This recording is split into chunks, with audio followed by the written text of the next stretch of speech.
Bonjour mes amis chasseurs et chasseuses d'orignaux. Je voulais prendre 2 minutes pour vous expliquer l'histoire là, de différencier les traces de mâles, traces de femelles sur le terrain. Je ne sais pas si réellement ça existe une différence entre les traces de mâles et traces de femelles. Moi, personnellement, j'ai aucune idée, je suis pas capable de différencier ça. Il y a toutes sortes de dires là-dessus. Il y en a plusieurs qui prétendent que une femelle va mettre sa trace d'en avant comme ça, puis va superposer sa trace d'en arrière vraiment à l'intérieur, une dans l'autre, parce qu'il paraîtrait que les épaules puis le fessier, c'est la même largeur, donc, veut pas, la physionomie de la bête fait que ça s'en va un dans l'autre, puis qu'un mâle, le coffre en avant serait plus large, donc ses traces d'en avant seraient comme ça, puis la patte d'en arrière s'en viendrait à l'intérieur, donc les traces seraient plus côte à côte.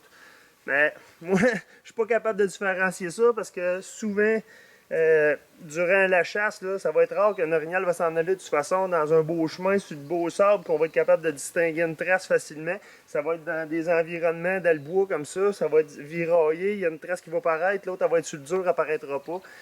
Je vous dirais que la meilleure façon de différencier un mâle d'une femelle, c'est en la suivant, c'est de l'observation.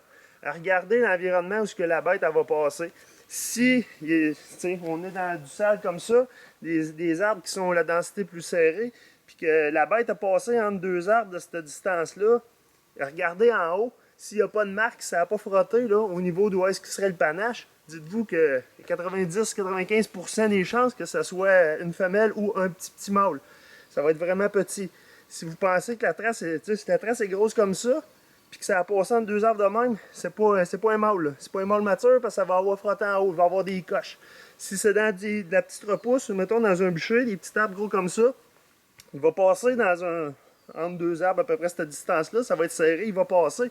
Mais tout partout en haut, là, les arbres vont avoir canté, fait que son panache va avoir scrapé toute l'écorce. Regardez en haut, ça va être scrapé. Vous allez dire, en voyant les coches en haut, vous allez être capable d'identifier que c'est un mâle que vous suivez. À ce moment-là, si vous donnez un indice comme ça, vous allez être bien plus assuré d'être en présence d'un mâle plutôt que d'essayer d'identifier la trace au sol. Perdez pas votre temps avec ça. Regardez en haut de l'observation.